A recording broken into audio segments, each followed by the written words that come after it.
Good day and welcome back to Elementary 72 Gaming. Now, today's video is the build series in preparation of T9. T9 is literally a few days away. It's under 20 days for the fastest players. So we need to get the ships out and ready. And in terms of getting them ready, I mean, we need to know what we're going to put on our T9 vessels. I could obviously do a quick showcase for you on the content creator server, but the problem is there's too much of skills involved on the content creator server. It makes it too efficient for me to use these ships, so I'm not going to do that. Instead, I'm just going to show you the efficiency in a quick build, and I'm going to explain what you need for your vessel. Now, provided that you have already started playing with your assault battle cruisers, the Naga 2 won't seem like that big of a deal. But there are several things to the ship that make it a massive deal. Number one, it has all the bonuses from the Naga 1, which obviously doesn't make it seem like a big deal. But here's where it kicks in. It has one extra weapon slot, one extra low slot. Now, those are two big bonuses, and that is slots that are available on your ship. So it's a big improvement. Next thing, it has an increase in overall defense by 6,000. Now, a 6,000 extra defense on a ship means that you can make it way more tanky. 6,000 expanded with shield hardness, shield boosters, and whatever else you have to throw onto your vessel, that's going to push you up way more on the tankiness side of the fight. So you have a more tanky vessel. That means you can last longer, you can do more damage. Going on, the next thing is your power grid output. At 1200 megawatts almost, I'm rounding it up, this is a massive power grid on the ship. And with the increase of one weapon and one low slot, this can make a big difference to your overall play. If you have the right build up on your ship, you can have an unbelievable brawler or an unbelievable long range fighter. 3700 gigajoule cap is 600 larger than the standard Naga. So this here has a massive advantage to start with. And provided that all your research was pulled up to use your Naga, so you have enough engineering, you have enough weapon research in terms of railguns, you have an unbelievable vessel to fight with right now. This vessel is going to reach ranges that are crazy. You're going to have long range with an additional weapon with an additional low slot, which can even increase your range, or in the case of a brawler, can effectively increase the amount of time you can fight. So let's get into this with a quick build. So first of all, to make the ship, we need to go through railguns. Now, as you know, I am giving two builds at once, and I'm going to be making these short since I've already done a full Naga video previously explaining its benefits. So first of all, you're going to go with the large C-type railgun. Now, the large C-type rifle railgun is definitely going to be a big boost to you.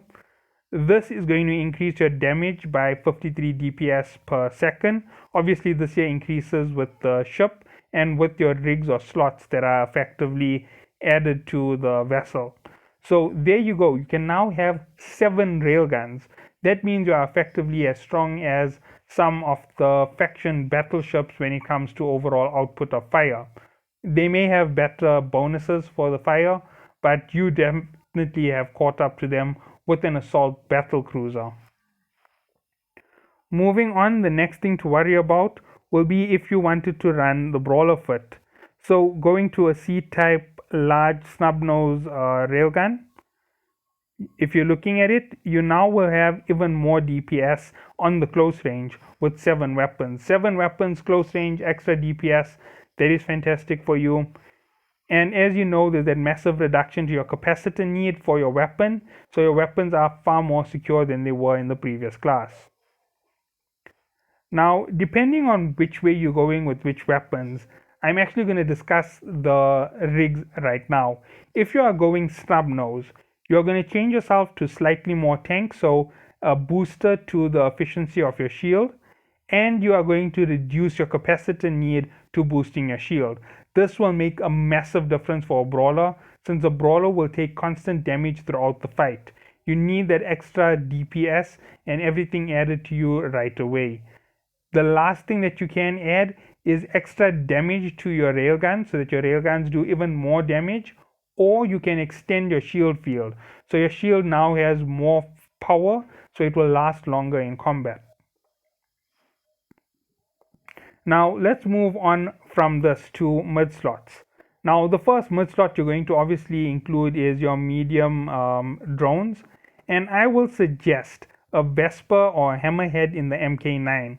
Remember, you can't do you can't do faction, and doing MK7 when you have MK9 available doesn't sound reasonable to the firepower of your vessel. Moving on, let's go to the mid slots. You have three mid slots. So let's talk about it in terms of brawler, and then we'll talk about it in terms of range.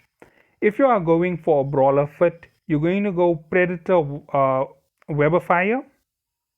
You're going to go with your next slot being, sorry, I'm making a mistake here, Nosferatu.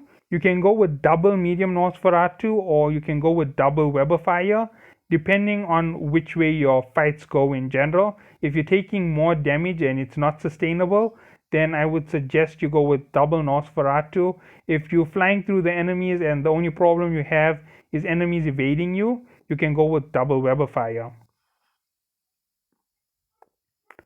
So that is for the close range brawler fit with the snub nose railguns. Now let's move on to the big fish, and that is the long range fighter, which is where the ship shines the most. You're going to go for a target painter. You're going to go for a group shield booster large and a group capacitor booster large. Now all of this added to your vessel will really improve your overall fighting capability, and with that all added to your ship on the long range, you now can really hit a lot harder. Okay, so that's about it for the long range. So let's get back into the next thing when it comes to low slots. Remember, I'm going to be doing them side by side, so you will get the snub nose first, then I'm going to go back and I'm going to go through the same low slots to build the long range fighter. So let's go shield boosters first. You have two options when it comes to shield boosters.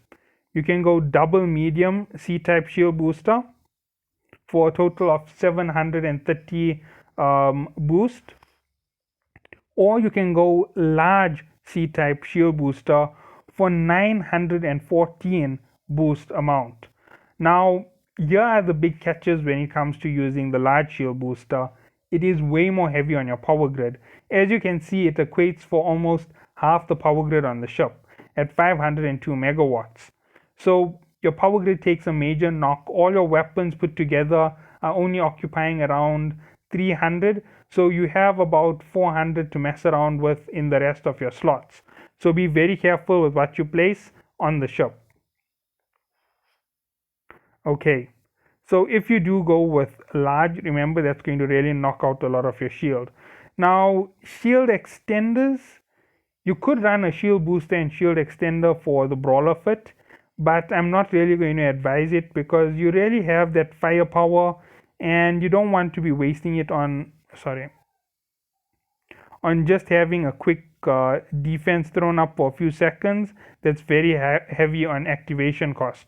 As you can see, it only costs 75 megawatts for the medium shield extender, and it is something that you can place on your ship. It's not that heavy in terms of usage of your power grid.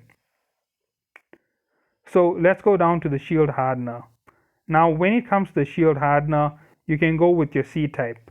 This is where things start to change big time. If you're going with the large shield booster and you have the C-type adaptive, you now have quite a good shield and you have that ability to recover quite quickly. It's like deploying a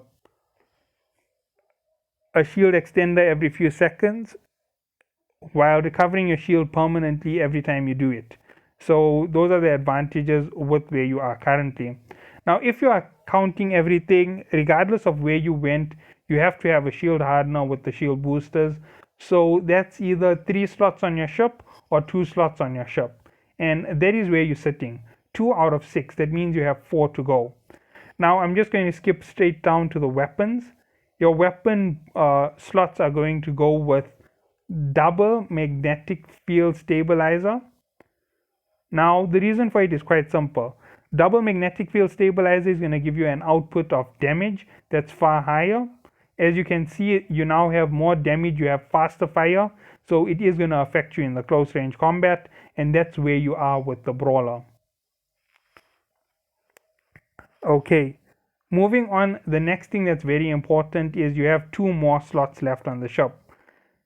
You can use a micro warp drive, which is going to be affected by scrams, which I wouldn't really want to do, or you can use an afterburner. Now, you aren't going to use a large, you're going to use a medium afterburner, and this is going to be highly effective for your vessel. As you can see, it's 83 megawatts. With everything that's currently been added to your ship, you're still very stable. You haven't finished off that much of your power grid. You actually have tons of power grid left on the vessel, and you could literally mess around with whatever you want in that last slot.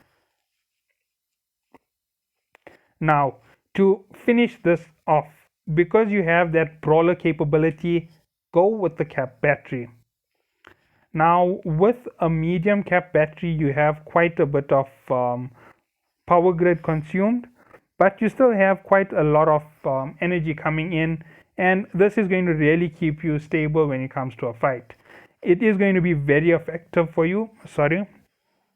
It's going to give you 2 boosts every time you activate the cap battery. So cap battery equals 2 boosts. That's basically 1 complete shield extender to your ship, and that is the whole idea. You normally deploy it with the shield extender. It helps you recover some boost in the background. This is going to allow you to boost up straight away to the same place where you would be with the shield field, and this is going to give you a nice solid background for your ship. Plus, your ship is going to increase its recharge rate for the few seconds while this is active. Now, I'm not 100% sure about the large. I'm just going to double check it right now. No, you can't run large cap booster. Okay, now there were several other options when it came to the brawler fit. Instead of running the cap battery or running double magnetic field stabilizers, you could run 1 magnetic field stabilizer and add a damage control unit. The damage control unit will make you almost invulnerable to damage for 10 seconds. However, it's not the most effective. The other option in the same class is to add another shield hardener in the red. So another adaptive shield hardener will now make you even more powerful against the resistance. So you need your shield booster even less, and it does effectively help you fight a lot longer. Remember, you're going to have to get out of the fight at some point, and running the right speeds and the right locations is going to help you tremendously with that Naga too. So there was basics for your brawler fit. Now let's go to the long range fighter. Before we even touch the shields, you're going to go large with a red shield boost, with a red shield hardener that's giving you 2 items on your ship instantly. So we know that 2 are gone and 4 are remaining. That's what I use personally on my ship, and I don't really find it to be too heavy for usage. The next thing we're going to do is go to weapon upgrades. You're going to once more purchase the magnetic field stabilizer C-type, and you're going to buy yourself an eagle tracking computer. Now, with the eagle tracking computer, you extend your range for a short period, and this is really effective for your particular build. Now, if you are counting, that's 4 gone for the complete build. The next thing you can do for your ship is you could extend it with another. Sorry, I'm getting confused. You can extend it with a micro warp drive to give you some nice speed to get away from the enemy. Also, it will help you extend your range so that you can fire from a big distance. Okay, so those are the first 2 to improve your ship. Now, there is one thing left on the vessel. The vessel is highly cap unstable regardless of what we are using. The eagle tracking computer, despite it being not too heavy, does consume quite a bit of power, and with everything being used, your ship isn't 100% stable. you can't really keep up the shield boosters for too long. So once more, using a capped battery will stabilize everything. If you've noticed the differences between the two, it's the fact that you can change your shield, not your shield, that you can change your makeup of your ship. You can double your shield hardness, you can decrease your shield hardness. It's all up to you. You can either have one or two shield hardness, you can have double shield boosters instead of running for more power overall. I hope that you all have enjoyed this part of the build, and we are only left with one thing on the ship, and that is going to be the engineering rigs. Now there are three engineering rigs to go for. This ship needs a lot of cap to stay stable, so double semiconductor control or one semiconductor control and one capacitor control circuit will definitely help you. The last thing on it is going to be an auxiliary thruster. The auxiliary thruster will give you more speed. More speed is going to be very important because some ships are unbelievably quick when it comes to catching you in combat. I hope that you all have enjoyed, and I will catch you in the next one.